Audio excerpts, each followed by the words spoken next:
자산부채 평가.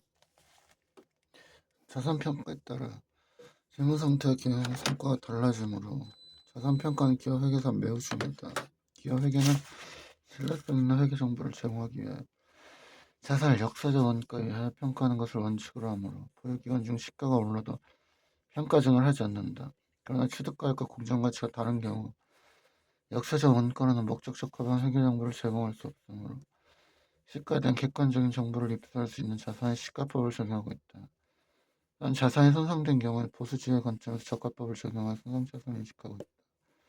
자산평가에 따라 과세소득이 달라지므로 세법은 자산평가에 대한 상세한 규정을 두고 있다. 과세형평이나 조세저항 해소의 관점에서 보면 시가법보다는 원가법이 더 적절하다. 시가법을 적용하게 되면 미실은 이익에 대한 과세로 조세저항이 유발되고 미실은 손실의 공제로 조세 수입이 감소하기 때문이다. 이에 따라 세법은 자산을 원가법으로 평가하며 보유기간 중에 자산의 잔고가 증액하거나 감액하는 것을 허용하지 않는 것을 원칙으로 한다. 취득가액에 대한 일반 규정. 매입하거나 자가제조하거나 건설, 또 자가건설, 교환으로 취득한 자산과 수중받은 자산은 일반 매입한 자산일 때는 매입가액의 취득세, 등록면세금밖에 부대 비용을 더한 금액.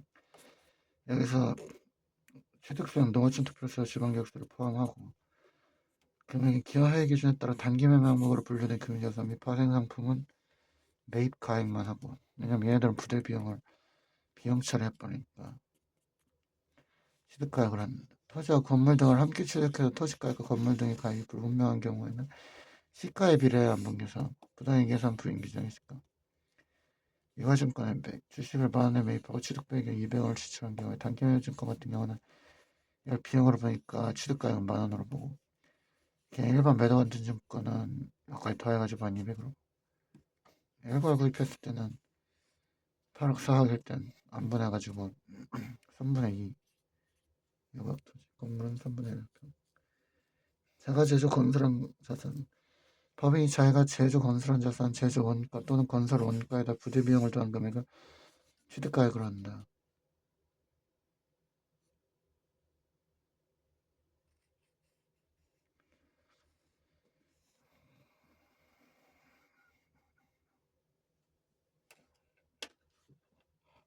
똑같이 매입가액이랑 비슷하다. 교환이나 취득한 자산과 증여받은 자산. 교환으로 취득한 자산과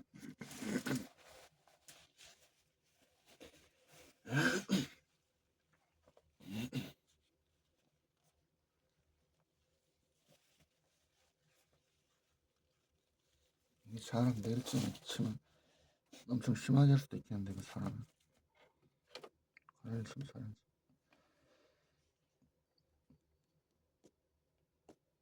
취득 당시 시가를 취득가액으로 합니다. 부대 비용이 있으면 취득가액이 가산합니다. 취득 당시 시가를 교환한다. 실제 있는 경우에는 회계는 보통 이렇게 여러 가지 경우에 따라서 하는데, 판매 법인세법은 오로지 이거 한 방향으로 실제하여 여부에 관계없이 그냥 취득한 자산 당시 취득한 시가를 취득가액으로 한다.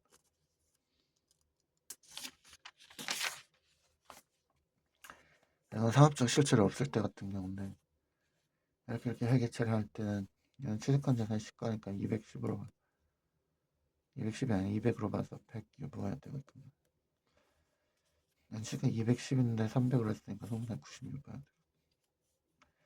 정부로부터 무상으로 활동받은 배출효과는 요거는 재정화에서도 말한 것처럼 요거에 대한 효과는 어차피 거래관계에 따라서 정해지는데, 거기서 만약에 정부에 취득가액이 따로 더 붙게 되면 이 취득가액의 효과가 미쳐버리니까 오로지 그런 원활한 거래, 재정학에서 배웠던 그런 오로지 일거에 대한 효과를 그대로 반영되기 위해서 취득가액이 효과가 섞여 들어가지 않도록 빵으로 한다. 그래야 서로 간에 교환할 때 그런 효율적으로 교환할 수 있어. 사회적 효율성이 딱 달성될 수 있어.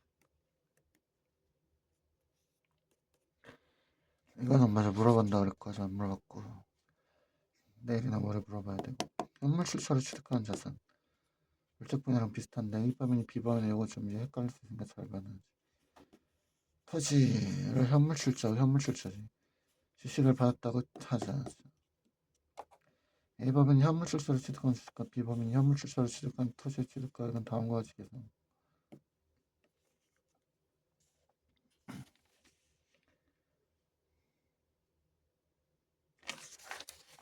A가 B한테 현물출자한 거지. 기존 법인의 자산을 현물출자했어. 기존 법인이야. 취득한 주식은 취득 당시 시가를 취득가액으로 한다. 반면에 현물출자로 법인을 아예 새로 설립하는 경우에는 취득하는 주식의 시가는 현물출자는 어차피 순자산의 시가와 동일하므로 주식을 별도로 평가하지 아니하여 현물출자 순자산의 시가를 간략하게 해서 취득가액을 한다. 그러니까 현물출자할 때 신설할 때는 어차피 이게 그거니까 출자한 시가라고 나머지는 기존 법인일 때는 취득한 시가를 한다. 앞에 사안에서 A법인 현물출자로 취득한 주식가액은 다음과 같다. 기존일 때는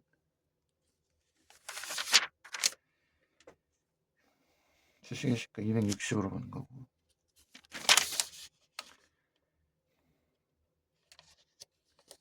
신설법인을 할 때는 250으로 보는 거. 이와 같이 회계처럼 현물출자 시 유형자산 처분 이익이 입금을 살펴 법인세가 과세되거나 현물출자 대가로 주식을 받았으므로 세금을 납부할 자금이 없어진다. 그렇지. 이런 점을 고려해서 일정한 요건을 갖춘 적격 현물출자의 경우에는 양도차익 상당액을 압축해양식납금을 순금에 살입할 수 있도록 합니다. 압축해양식납금은 주식을 처분하거나 피출자 범위 자산을 양도할 때 있긴 사용한다. 반대로 그 피출자 범위 입장에서는 현물출자로 취득한 자산은 취득 당시 시가를 취득가액을 합니다. 앞에 사례에서 B번이 할 때 취득 당시 시가 300을 해결처럼 다음부터 자금 빼고 이와 같이 해결처럼 피출자 범위 입금 자체가 없이 어차피 현물출자 범위니까 현물출자는 법인세 과세 문제는 발생하지 아니한다.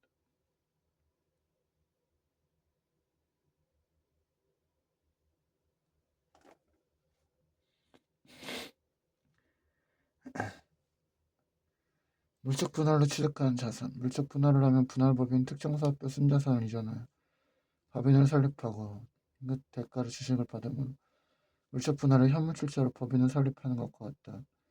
따라서 물적 분할로 취득한 자산의 취득가액은 현물출자로 법인을 설립하는 경우에 취득가액과 같다.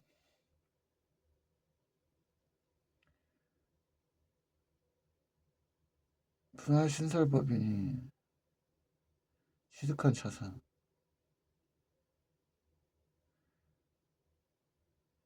합병으로 취득한 자산 물적 분할은 분할법인 특정사업별 순자산을 이전하여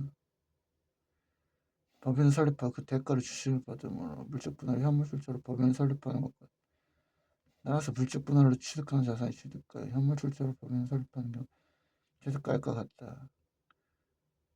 분할법인이 취득한 주식, 분할 신설법인이 취득한 자산 물적 분할은 순자산의 시가야 보죠. 그러니까 이것도 어쨌든 물적 분할도 현물출자랑 비슷하니까. 합병을 취득한 자산 이것도 이제 뒤에서 다 한 거지만 맞아 합병해서 한 거지만 이제 요거는 식을 좀 외워둘 필요가 있다. 그래야 문제를 빨리 풀 수 있다. 당연한 말이지만 넘기는 것보다 여기서 제시하는 식을 좀 알아둬야 빨리빨리 풀 수 있다.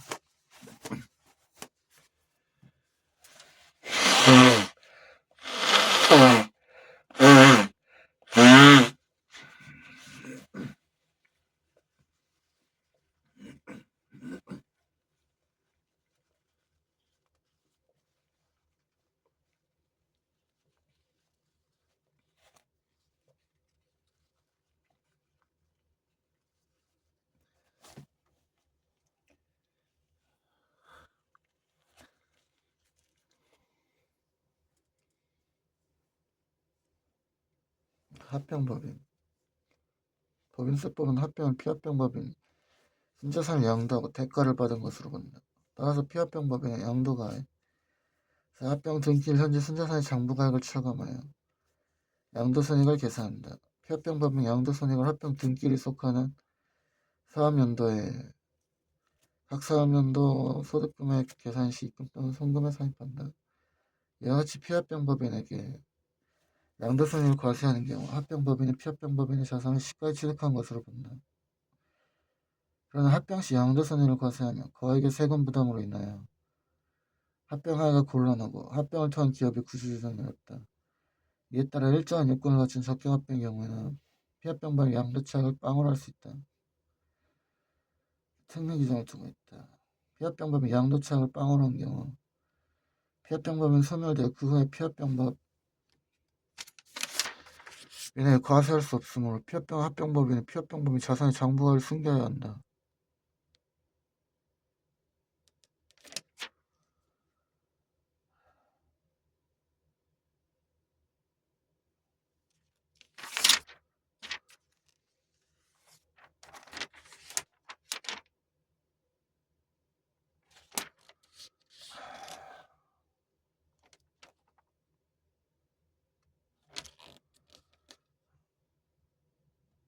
자산의 장부가액을 숨겨야 한다.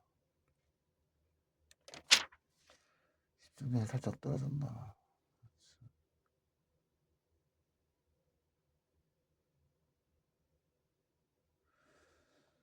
아침에 어떤 개 버러지 새끼 만난 비영신 새끼 만난 것 때문에 그거 잠깐 생각했다.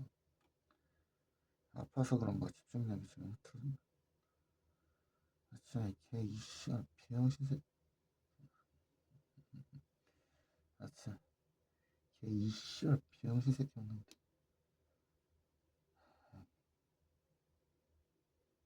비영신 새끼야 비영신 새끼 쳐다다니는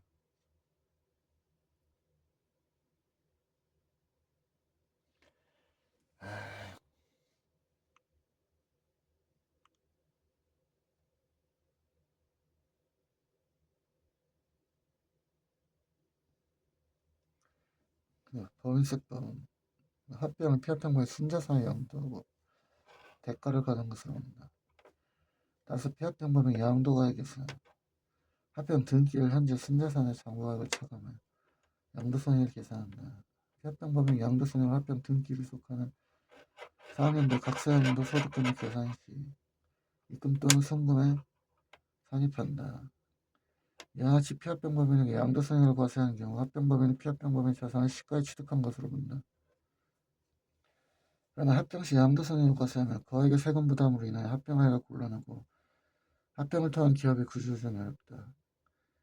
이에 따라 일정한 요건을 갖춘 적격합병의 경우는 피합병법인 양도차익을 빵으로 할 수 있도록 특례 규정을 두고 있다. 피합병법인 양도차익을 빵으로 한 경우 피합병법인 소멸되어 그 후에 피합병법 인해 과세할 수 없으므로 합병법인은 피합병법인 자산의 장부가액을 숨겨야 한다. 집중이 깨시니까 그러거든요.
병인세법은 합병을 피합병 법인의 순자산을 양도하고 대가를 받은 것으로 본다.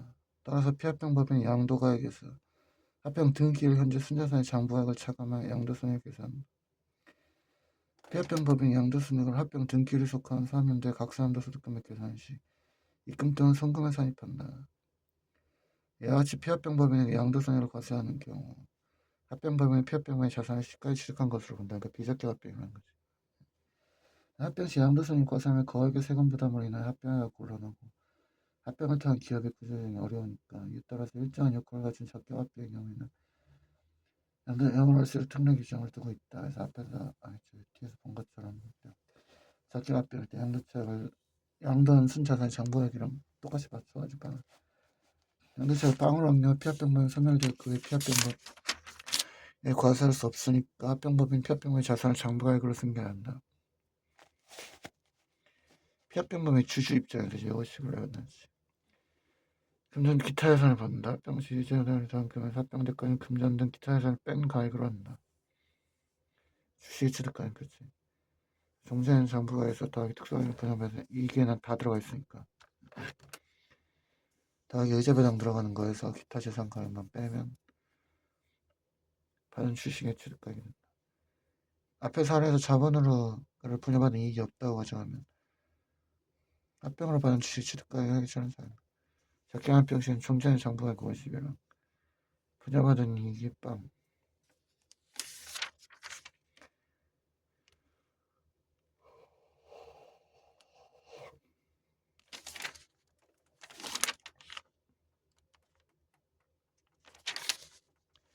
이건 빵.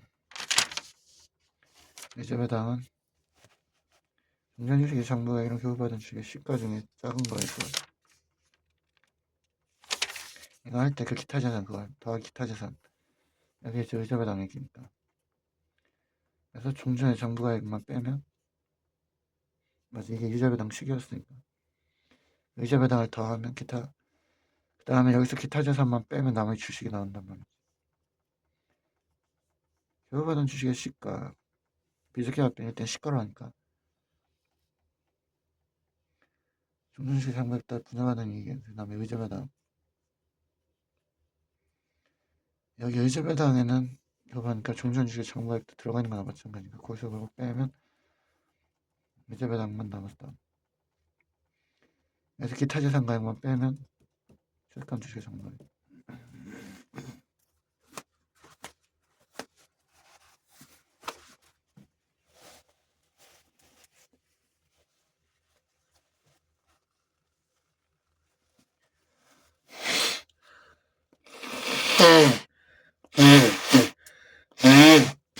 한마디로 다 더해가지고 기타 재산 가액만 빼면 주식이 나온다. 다 더해서 기타 재산 가액만 뺀다. 의자배당 수식은 아니까 외웠으니까. 특수환경으로부터 자본거래를 분양받은 이익이 있는 경우 비적격 합병 시 특수환경으로부터 자본거래를 분양받은 이익이 있으면 그 이익이 의자배당으로 또 과세돼서 이중과세 문제가 발생한다. 자본거래 이익이 의자배당으로 또 과세. 이에 따라 비적격 합병은 특수환경으로부터 자본거래를 분양받은 이익을 의자배당을 계산할 때 교부받은 주식의 시가에서 차감하도록 하고 있다.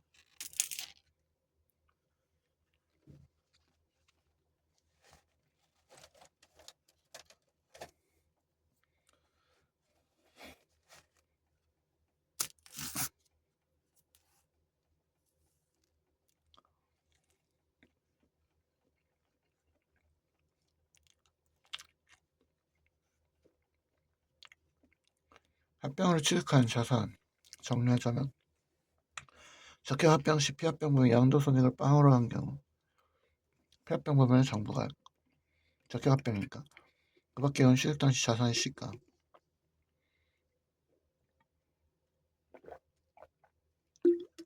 피합병법인은 똑같이 양도가액을 빵으로 보고 그럴 경우에는 양도가액이랑 종전 나간 장부가액의 차이를 양도가액으로 보고 피합병법의 주식과 지수채가의 주식은 전부 더해가지고 거기서 기타 예산가액 뺀 거. 근데 적격합병과 비적격합병의 경우 모두 같은 계산식을 사용하지만 적격합병 여부에 따라 의자배당이 완전히 달라지니까 기술가액도 당연히 달라지지. 그때 의자배당 때는 시가 중과 그러니까 한마디로 장부가액 그걸 넘을 수 없다는 거지 최대. 그걸로 하지만 그게 아닐 때는 그냥 주식 시가로 때려버리니까요. 인적분할로 취득하는 자산. 합병이 둘이서의 회사를 합치는 것이라 인적분할 하나의 회사를 둘이서의 회사로 쪼개는 것이다. 따라서 인적분할과 과세형과 합병과 동일하다. 취득하는 자산이 취득하여서 합병을 취득하는 자산이 취득하여서 다 동일하지. 우리 뒤에서 합병 볼 때도 다 똑같을 것이. 그러니까 그 의미만 조금 틀린 거지. 합병은 내가 명의를 바꿔서 일종의 새로운 회사로 그냥 바꾼다는 의미고, 분할은 거의 내 안에 속해있던 독립된 사업부가 찢어져서 그대로 밖으로 나간다는 의미니까 적격일 때 의미가 조금 다르지만 시간 거의 똑같이 갔으니까 뒤에서 볼 때. 세무의 출처전환에 따라 취득하는 주식. 예를 들어 주 A가 주 B에 대한 차익금 500을 출처전환하고 주 1주를 발행했다고 하죠. 차입금 500 주식. A는 출처전환에 대해서 다음과 같이 3개 처리한다. 차입금 500, 사봉 800, 세면적이 3매.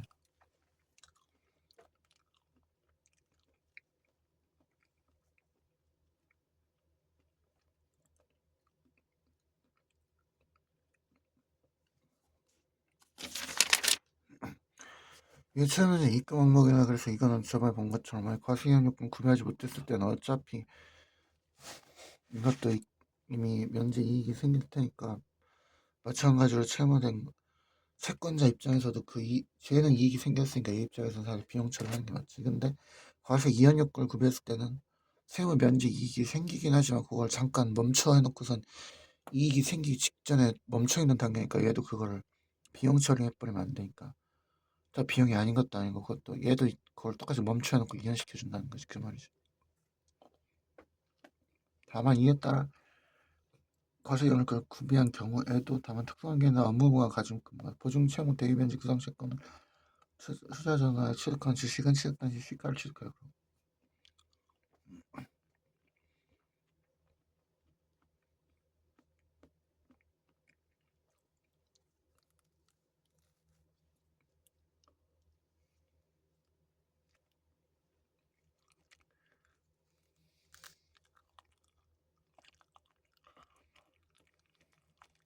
이건 물어봐야 되는 거 정확히. 알 것 같긴 한데.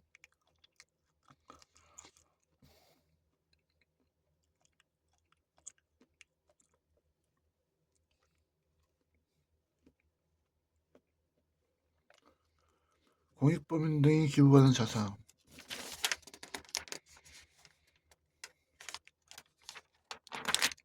일반 기부에 해당 단체 공익법인 등이 기부받은 자산. 다음 금액을 취득가액으로 한다. 금전 외의 자산만 해당한다. 특수한계는 외자로부터 기부받은 자산은 기부자의 정부가액이라고. 개인의 경우에는 취득가.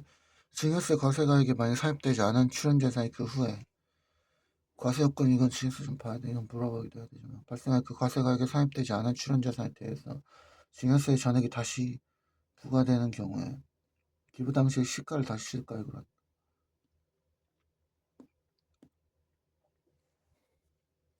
특수한 개인으로부터 비교받은 자산은 시가라고. 이때 특수한 게 아닌 경우에 장부액을 기부하고 장백으로 하면 되지만, 특수한 경우 A는 장부액과 시가 좀 큰 금액으로 보는데, 만약에 장부액이 크면 장부액으로 할 텐데 법인세법은 받은 애는 무조건 큰 금액이 아니라 시가로 하기로 하니까 준 애는 장부액으로 계산하고 받은 애는 시가로 하는 그런 오류가 생기는데, 이에 대한 입법상 보완이 요구된다면서 아직도 이걸 보완을 잘 안 하고 있다. 5년 이상 내가 본 것만 해도 너무합니다.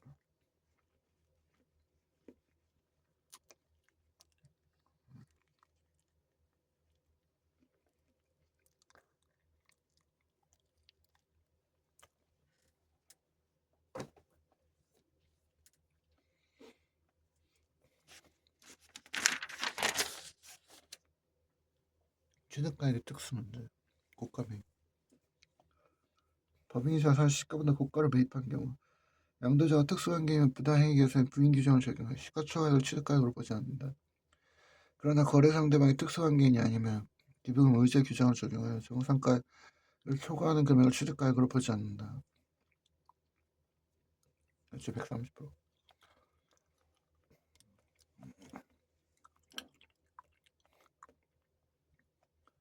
저가 매입했을 때는 상관없죠. 어차피 싸게 사는 건 자본주의 시장에 맞는 방법이니까. 내가 비싸게 주고 사는 게 문제지. 이유 없이 싸게 사는 거야 뭐. 원래 다들 그렇게 사니? 그게 자본주의 시장. 그런데 다만 특수하게 개인으로부터 유가증권 시가보다 저가를 할 때는 그러지 않는다.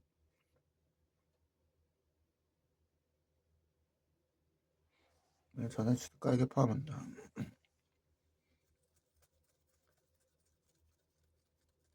이거는 그런 걸 막기 위해서.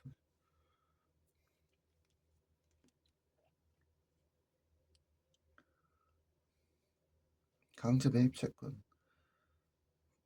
자산가치가 강제 매입한 채권을 현재가치 출가에 원래 회계에서는 다 그렇게 하지. 자산취득가는 반면 종전법인세법은 기업회계와 달리 강제 실제 매입가였죠. 예를 들어서 세무조항의 업무 부담이 상당했다. 어차피 내연수 동안 계속 조정을 해야 되니까 감가상각이나 반 복구성능물체 그런 거 복구성능물체가 그거지. 그 사채해가지고 국채해가지고 파는. 이에 따라 현행 법인세법은 법인의 세무조정 업무에 유형자산 취득과 관련된 강제 매입 채권의 계획가가 현재 차익 유형자산 취득을 계산한 경우에 회계 처리를 수용하고 있다. 유형자산이랑 함께 취득한 강제 매입 채권만 현재 가치라니까 재고자산과 함께 취득한 강제 매입 때는 명목가치를 평가한 중이었다. 왜냐면 얘는 아마 감가상각이나 그런 거 해서 내용 요소 자체가 없을 테니까. 유형자산일 때 특수하게 해준다. 내용 요소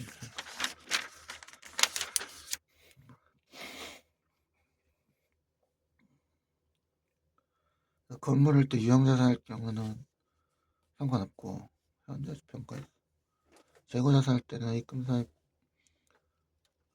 채권 46% 해야 되고 선물사입 46%.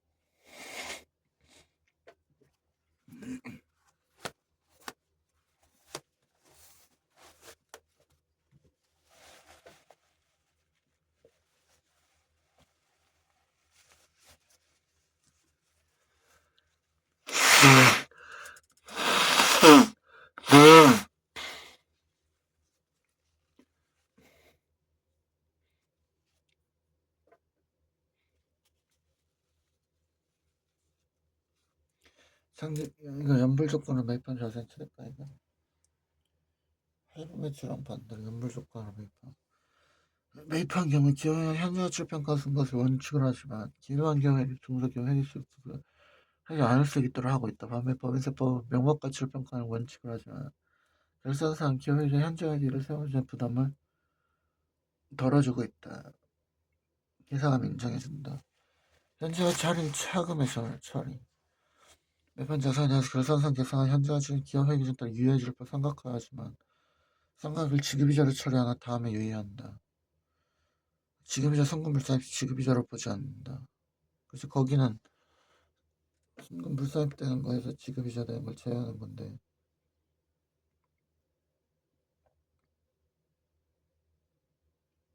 되는 거니까.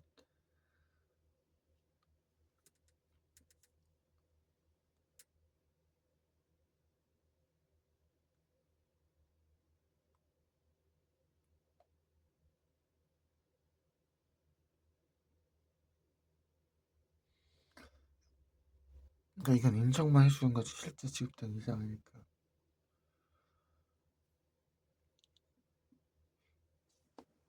실제 지급된 이상 아닌 게 아무튼 작년 현재 가치 평가를 하는 수용한 경우에 어차피 이거든 저거든 간에 세무조정 비슷한 동일하니까 세무조정 부담 덜어주기 위해서 했지만 지급이자로 보면 만약 이걸 지급이자로 보게 되면은 전체 이런 것들이 바뀌어지니까 그냥 인정만 해준 거지. 회계는 일정해야 되니까 그냥 송금으로 봐주는 것뿐이지 지급이자로는 보지 않는다. 여기서 나오는 거야. 장기금 전대차를. 현재 가치 중요한 것은 현재 가치를 평가하나 세법은 장기금 전대차에 비롯해서는 절대 현재 가치 평가를 인정하지 않는다. 다만 연불 매입은 원칙은 명목이지만 특례는 결손한 현재 계상하면 수용하지만 장기금전 대차 거래는 현재 가치 평가. 해도 무조건 세법상 명목 가치 평가나.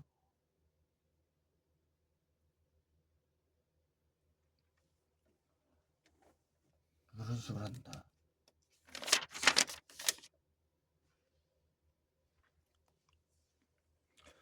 연지급 수입이자.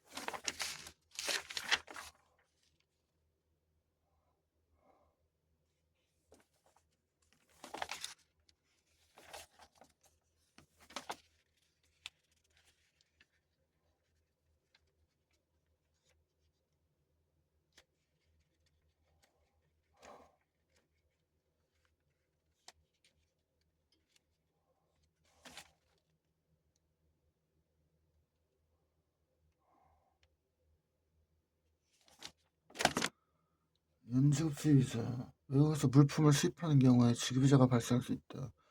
예를 들어 법인이 원주를 외상으로 수입하면서 이자 100을 포함하며 만 100을 지급하기로 했다. 은행 수출상에게 수입 대금을 지급하고 법인은 3개월 후에 이자 200을 포함한 은행에 만 300을 지급했다. 법인이 은행에 지급한 금액 만 400엔 수출사에는 이자 100과 은행에 대한 이자를 10% 들어가고. 다음 좀 물어봐야 겠다. 난 기초 공부들을 했어. 연지급 수입이자라고 부른다. 연지급 수입이자를 기업회계에서는 연지급해서 하는 거다. 이자 비용으로 처리하지만 세법은 수입물품의 취득가액으로 처리하는 것을 원칙으로 한다. 일종의 부대비용이나 마찬가지니까. 이에 따라 기업회계 이자 비용으로 회계 처리한 경우에는 계산했을 때는 수용하지만 다만 그냥 수용해주는 거니까 현장 처리인 가치처럼 똑같이 이걸 보지 않는다. 지급 이자는 보지 않는다. 이제 송금 한번 이것도 그냥 송금 인정만 해주는 거죠.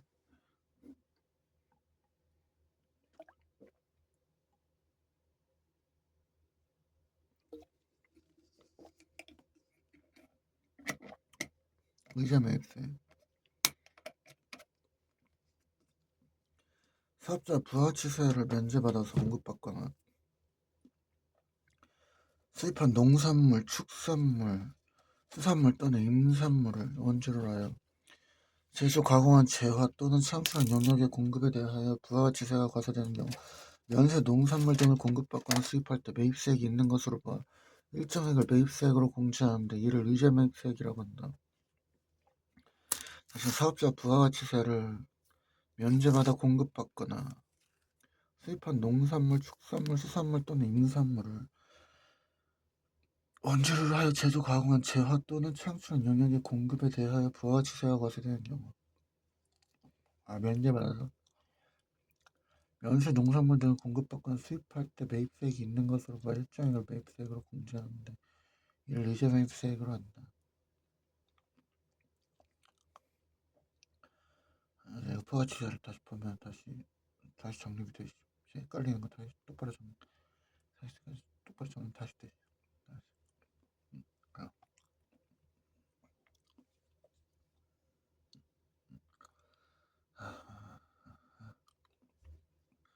조세특례 제한법에도 재활용 폐자원 및 중고등학생에 대한 의제 매입세액 규정을 두고 있다.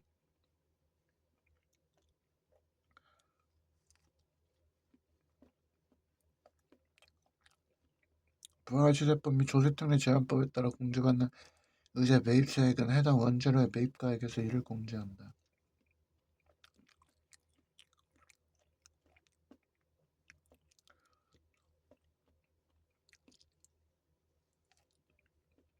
이걸 수익으로 처리했을 때는 세법에 따르면 이거니까 일공수수한 원재료 201법.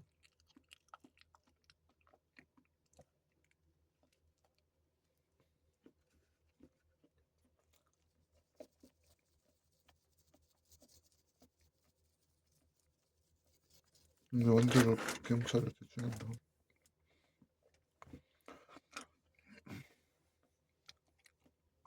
재고자산의 평가 기업. 재고자산의 평가는 기초자산 단기 매매 더한 총 원가를 기말재고 매출원가 배분하는 것을 말한다. 또는 단기자금 조정. 재고자산 평가는 각 사람들 소득 금액에 중요한 영향을 미치므로 세법은 재고자산 평가에 대한 상세한 기준을 두고 있다. 재고자산 평가는 재고자산의 수량 결정과 단가 산정 절차를 구성한다. 재고자산 수량 결정. 기말 재고자산의 수량을 결정하는 방법에는 계속기록법과 실질재고조사법이 있지. 출마사 가격기록법에 따라 재고 수불부를 기록하고 기말의 재고자산이 실사해가지고 실제 재고 수량도 파악하지. 실사 결과를 했을 때 실제 재고 수량과 장부상 재고 수량의 차이가 있는 경우에 장부상 수량을 실제 재고 수량으로 수정하고 그 차이를 원인에 따라 적자를 회계 처리한다.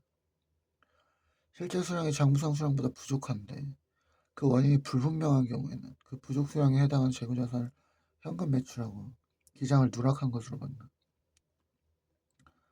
따라서 그 재고자산의 시가를 입금 산입하여 대표자에 대한 상여를 처분하고 부가가치세를 입금 불산입하여 유보로 재고자산의 장부가액을 송금 산입하여 유보로 처분한다. 반면에 실제 수량이 장부상 수량보다 남는데 그 원인이 불분명한 경우에는 재고자산 평가의 오류로 봐 그 남는 수량의 원가를 송금 불산입하여 유보로 처분한다.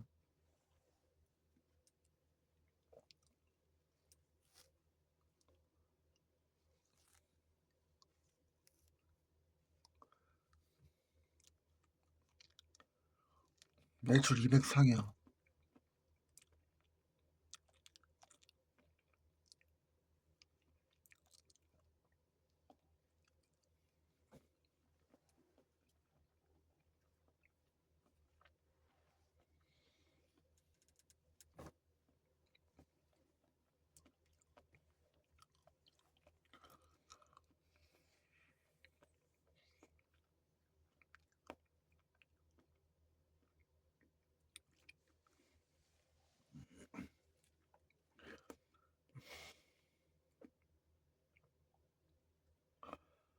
한 개 부족한 거 그러니까 원인이 불분명하니까 일단 대표자 상여 때려버리고 매출로 봐가지고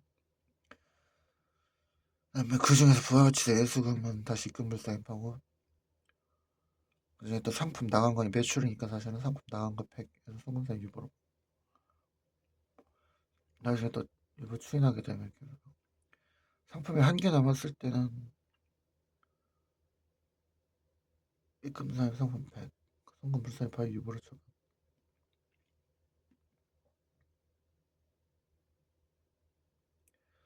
재고자산의 단가 결정. 송금 불산입이니까 예를 들면 장부상은 이게 100이 적다는 건 그만큼 아마 장부상은 상품이 100 나간 걸로 해서 이미 송금처리를 저기 했었을 테니까 그걸 다시 송금 불산임을 한다. 사실 실제 까고 보니까 상품이 한 개가 남아있으면 그때 매출에 대응한 어떤 송금으로 나간 상품 100이 안 나왔다고 보고 다시 회수해 온다는 거죠. 장부상 회수하면서 이부처럼 재고자산 단가 결정. 재고자산 평가 방법. 미열이 있긴 살짝 미열이 있긴 또 표현하면 좋고 재고자산 평가 방법. 재고자산 단가 결정. 재고자산의 단가 결정 방법에는 원가법과 저가법이 있다. 원가법은 원가에 의해 단가를 산정하는 방법으로서 개별법, 선입선출법, 후이선출법, 총평균법, 이동평균법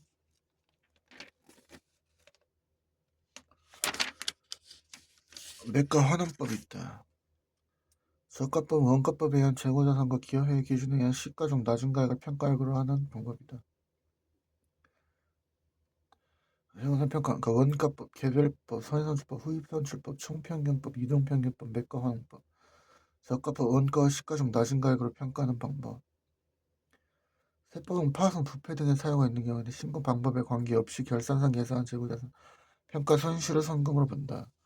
그러나 파손, 부패 등의 사유가 없는 경우에는 재고자산 평가 방법을 저가법으로 신고한 경우에만 저가평가를 한다.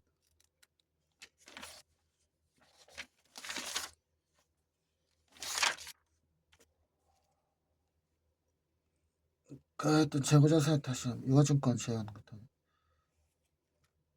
나중에 따로 다룰 거니까. 원가법 원가에서 단가를 그 원가법 저가법이 있는데 원가의 단가를 산정하는 방법으로서 그 원가법과 그 저가법이 원래 있지. 너 기업 회계할 때는 애초에 그랬지. 원가법은 원가의 단가를 산정하는 방법으로서 그 애초에 그건 기업 회계랑 어차피 똑같으니까. 개별법, 선의선출법, 후입선출법, 총평균법, 이동평균법, 매가환원법 등이 있다. 그래서 저가법은 원가형 재고자산과 기업회계 재고자산이 가장 낮은 가액을 평가액으로 하는 방법이다.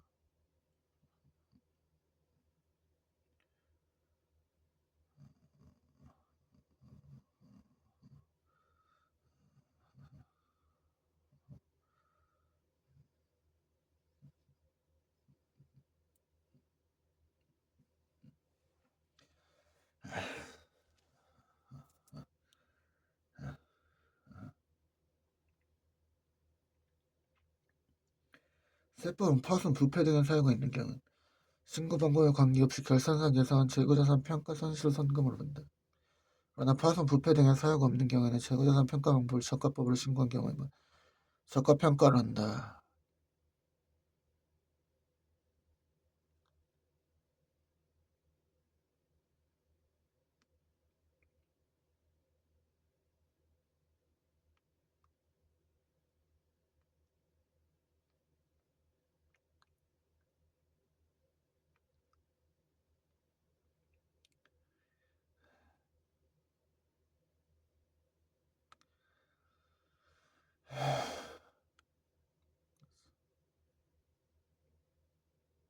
그러나 파손, 부패 등의 사유가 없는 재고자산 평가를 저가법으로 신고한 경우에만 저가평가를 한다. 있을 때는 때 기업회계는 효율산출법이 재고자산 흐름을 충실히 표현하지 못한다는 이유로 인정하지 않지. 당연히 시가 장발보다 하락한 경우 반드시 저가평가한다는 것이.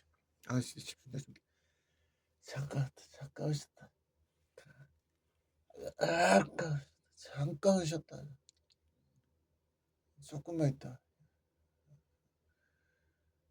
2분만 있다. 딱 2분만 있다.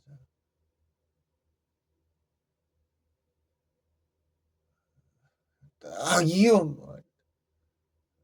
예. 예. 예.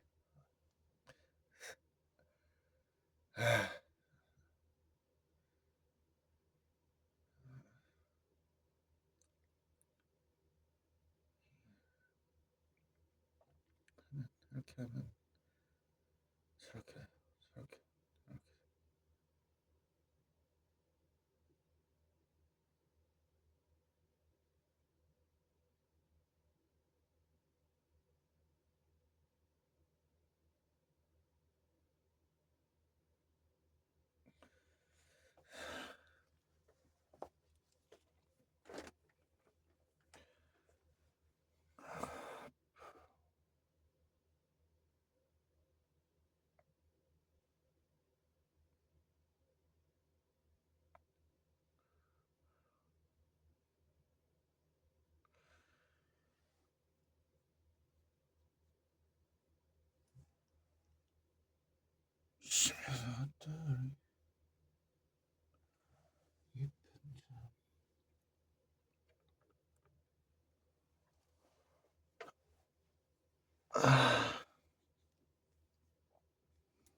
재고자산 평가 방법의 비교.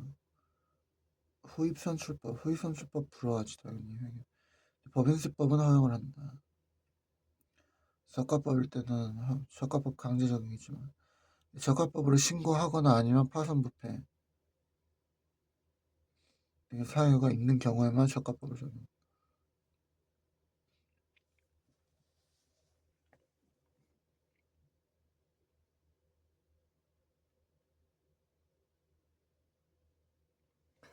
재고자산 평가 방법의 적용 단위는 재고자산 영업 종목별, 영업 장별, 재고자산 종류별로 다른 평가 방법을 적용할 수 있다. 여기 영업 종목이란 한국 표준 산업 분류에 의한 중분류, 소분류에 의한 영업 종목을 말하며 영업 장별이란 영업장 소재지를 말한다.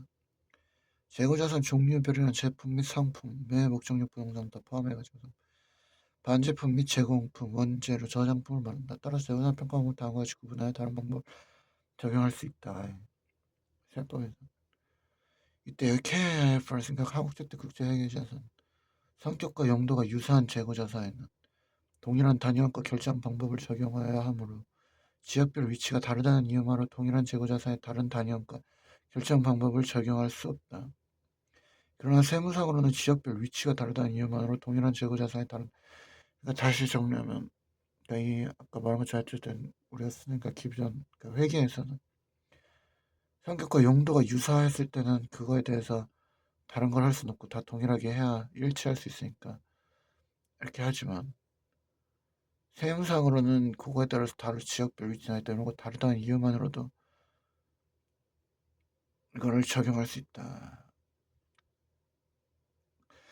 제품의 제조업이고 상품을 더 효용을 해서 서로 다른 평가면 이것도 완전히 분류가 다르니까 다르게 된다. 그래서 법인 A 영업, B 영업에 따라서 또 분류할 수 있고 또 영업장별 1 영업장, 2 영업장별로도 할 수 있고 그래서 또 1 영업장 안에서 재고자산 종류별로 제품, 상품 거기서 또 상품은 아예 또 다른 거니까 제품이랑 또 거기서 한 번 더 분류해줄 수도 있고 반제품, 제공품, 원재료, 저장품, 납품부 다 각각 할 수도 있다. 물론 그렇게 처리할 수 있는 능력이 기업에 있다는 가정하에서 기업이 그거 하느라고 처리도 못하면 안 되고 처리할 수 있다는 가정하에서 재고자산 평가 방법의 최초 신고, 변경 신고 평가 방법 최초 신고 신설 범위는 설립을 속한 사업인데 법인세 신고기 안 돼. 재고자산 평가 방법을 신고해야 한다. 이때 수익사업을 개시한 비영리 내역법인 비영리 법인은 수익사업 개시 저가법을 신고하는 경우에는 시가와 비교되는 원가법을 함께 신고해야 한다. 항상 비교를 할 수 있어야 되니까. 재고자산 평가 방법은 최초 신고 때까지 신고하지 않는 경우는 아는 경우 서면주법 매매 목적의 부동산 개별법을 적용한다.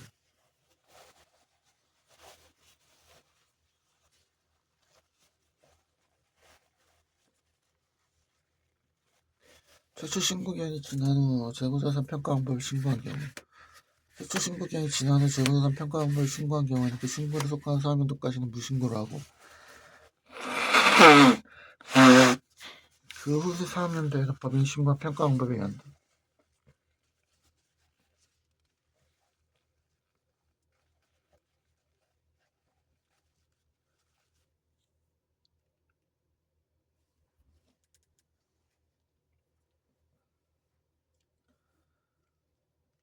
평가 방법 변경 신고 재고자산 평가 방법을 변경하는 경우에는 변경할 평가 방법을 적용하는 사업연도 종료일 이전 3개월이 되는 날까지 변경 신고를 해야 한다.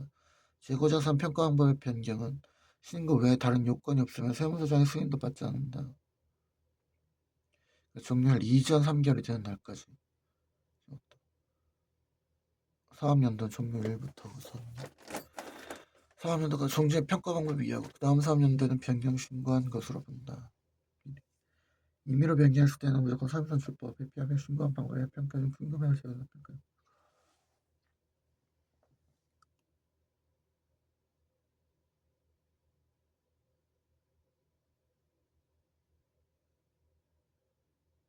지난해 신고했으나 어차피 그 신고를 속하는 때까지 어차피 무신고니까 무신고를 하고 타후에는 미리 한 거나 마찬가지니까 전혀 신고한 걸로 하고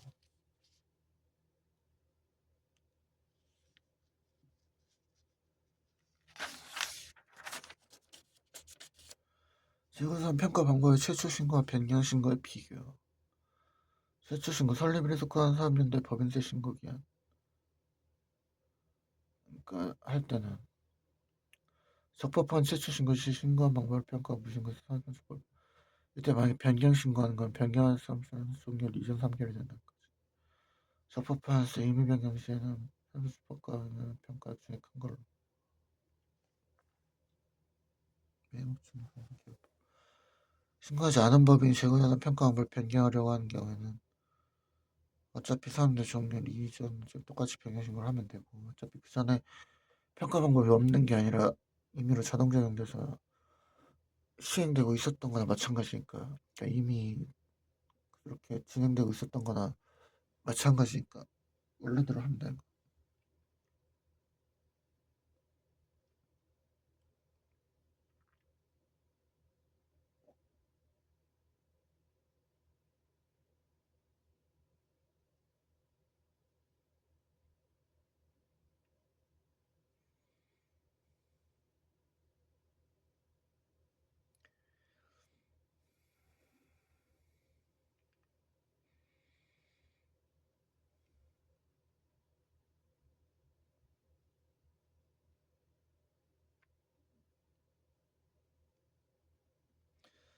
재우선 평가 방법의 의미 변경. 제품 평가 방법을 총평균법으로 신고하고 실제로는 후입선출법으로 평가한 경우에 세무조정.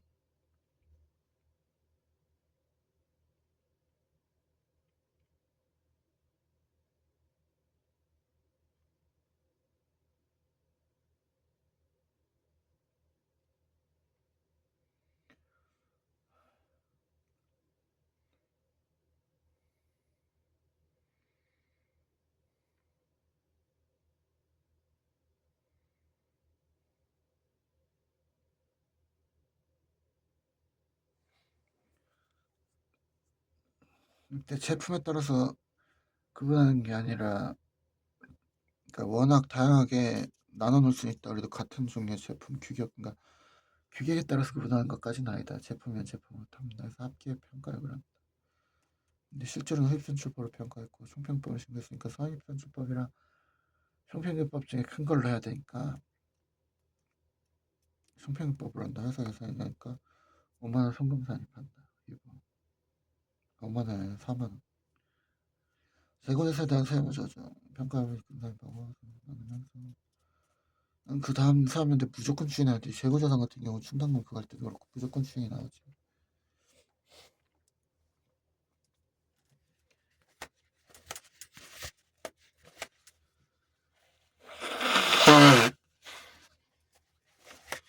재고제사에 대한 다음 자료를 참고로 세무조정을 하시오.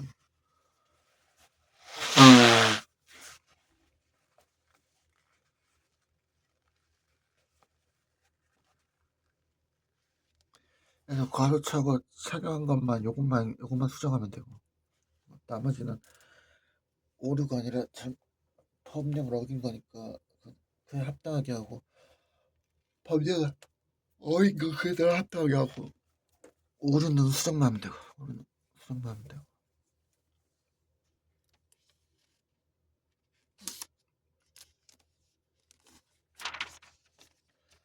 상호주택 해결기준 적용 내역법인 재고자산 평가 차익 입금 불산. 입법 취지 재고자산 평가 차익 입금 불산.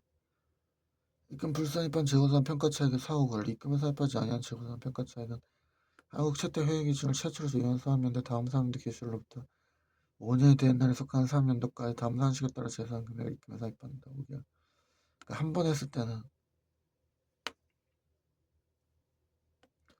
너무 그거랑 차이가 확 한 번에 나버리니까 후입선출은 나중에 나간 게 먼저 나가는 건데, 그러면 예전에 사놨던 재고는 계속 쌓여있는 상태인데 현재 물가가 많이 올랐으면 그거랑 현재 물가랑 어마어마하게 차이 나서 갑자기 뭐 사유선출법이나 변경해버리면은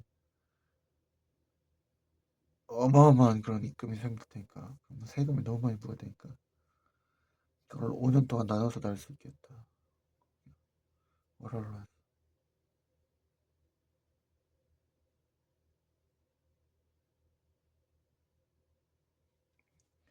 재고산 평가책 최초로 적용했을 때 한 번에 이렇게 까고 입금사입 기타 입금사입 일부러 꺼내서 유보한 다음에 그 다음 연도기부터 적용되는 3년도 때는 아예 그냥 입금사 해버리고 그 다음 연도부터 균등하게 한다. 왜냐면 적용할 때는 일단 없애야 되니까 입금사입 기타를 꺼내야 되니까. 이해가 되십니까? 일거증권의 평가, 일거증권의 범위, 이거증권이랑 재산적 가치를 가지는 권리를 표시하는 증권을 말하면 지분증권과 채무증권으로 나누어진다. 이거증권은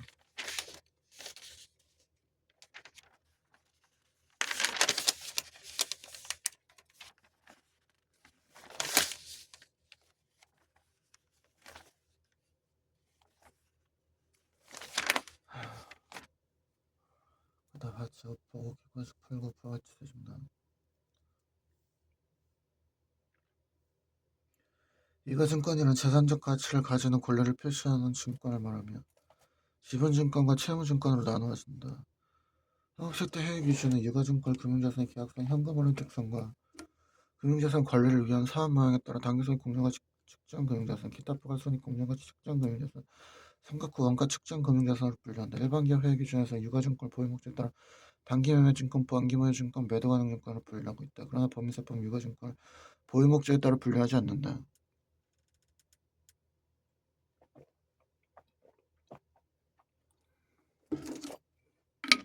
유가증권 평가 방법. 세법에 따르면 주식, 원가법인 총평균법, 이동평균법 순서 선택하고 세권은 원가법인 총평균법, 이동평균법, 그다음에 개별법 중 선택한다. 그래서 이건 FBOC 그딴 걸로 구분하지 마. 금융자산 그쪽 들어가. 이런 게 아니죠. 당기면 그런 게 배도 가능 그런 것도 다 비슷한 거죠.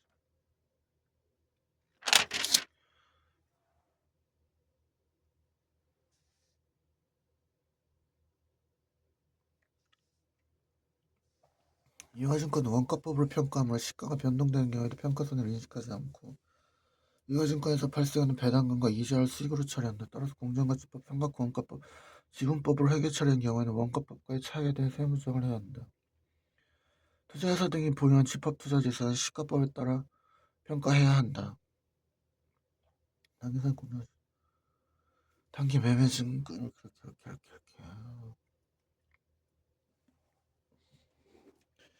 원가법을 평가하니까 시가가 변동되는 경우에도 하지 않고 배당과 이자를 수익으로 처리한다. 따라서 세무조정을 처리해야 돼.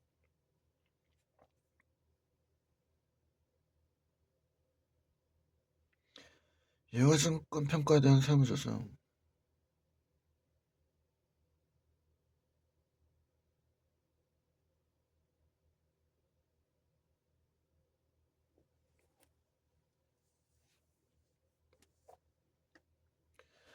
그러니까 입금물산입하고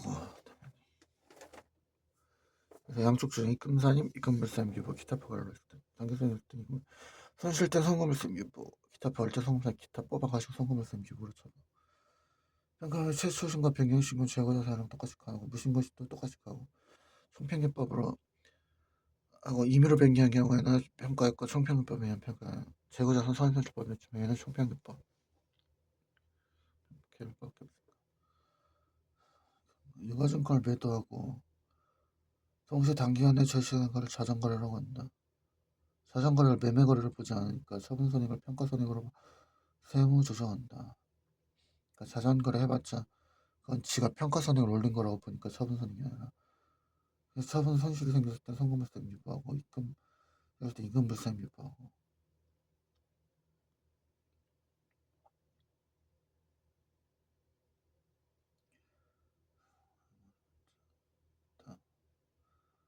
다음 자리에서 준비해서 여기에서 이렇게 생성하죠.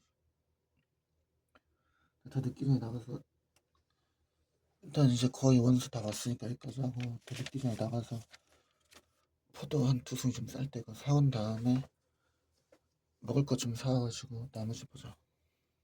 객관식 풀자. 이거 맞아 보고.